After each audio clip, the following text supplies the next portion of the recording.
Tous. Donc aujourd'hui, on va parler de l'énergie électrique. Mais avant vraiment de voir, on va dire, la formule qui va nous permettre de calculer l'énergie électrique, on va faire un petit point sur puissance ou énergie.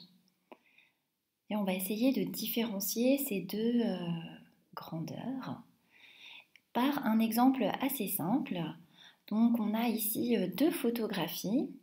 Donc on voit que là, on a une petite fille qui dort et qu'une veilleuse est en train de faire de la lumière, ou peut-être du bruit, on ne sait pas. Et là, on a un photographe qui flash quelqu'un.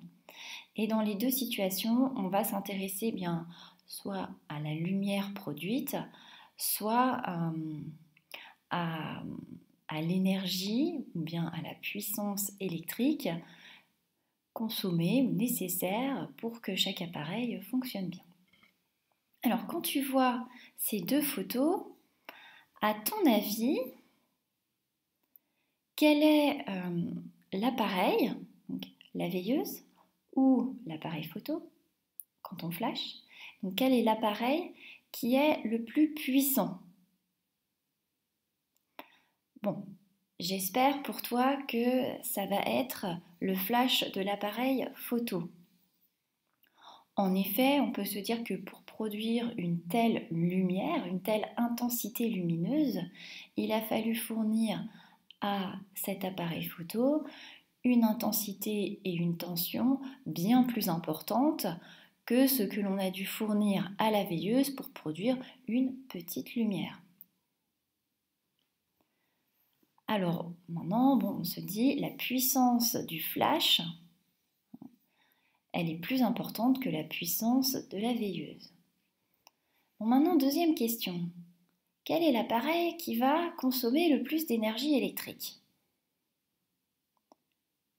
Et là, normalement, tu vas avoir plus de mal à répondre. On ne peut pas se ruer sur l'une ou l'autre des photos. On a besoin de prendre en considération autre chose.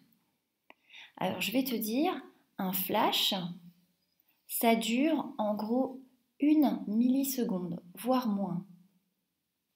Par contre, la veilleuse, ça peut durer 5 minutes comme ça peut durer des heures.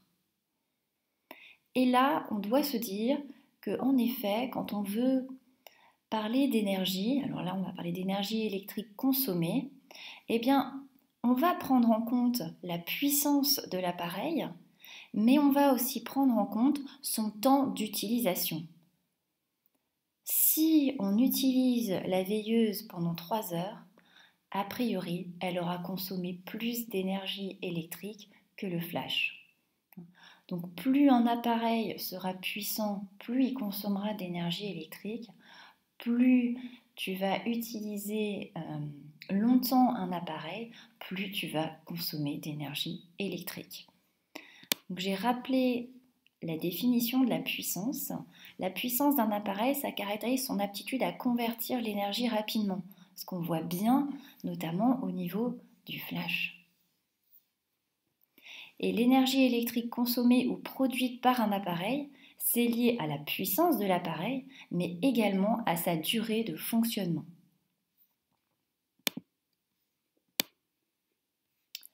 Alors maintenant, on va justement plus se pencher sur l'énergie électrique et on va étudier une vidéo. Et cette vidéo, c'est un monsieur qui sait compter. Alors je te demande d'aller justement visionner cette vidéo qui s'intitule donc Voyage en électricité, un monsieur qui sait compter. En gros, si tu tapes ça dans la barre YouTube, tu la trouves. Sinon, j'ai mis le lien en dessous. Et pendant que tu visualises cette vidéo, je te demande de répondre à 3 questions.